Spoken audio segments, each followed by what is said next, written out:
Hi everyone, welcome back to another video from Wake&Tech. Today in this video, I'm going to show you how to delete your iQIYI account. To delete your iQIYI account, first of all, open up the iQIYI application on your mobile device and log into your account. You can also log in iQIYI through website. After opening up the app and logging into your account, from the home page, tap the Me button at the bottom right corner. Inside the Me menu, click on Settings at the bottom.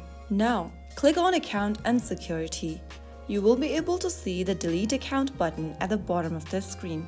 Tap on it and then go through the information provided on the next page. After going through the important instructions and tips, go and tap on the Continue button at the bottom right corner and follow through the instructions. You will need to complete the verification process, and after verification, your account will be frozen for 15 days and will be automatically deleted if not reactivated within this period.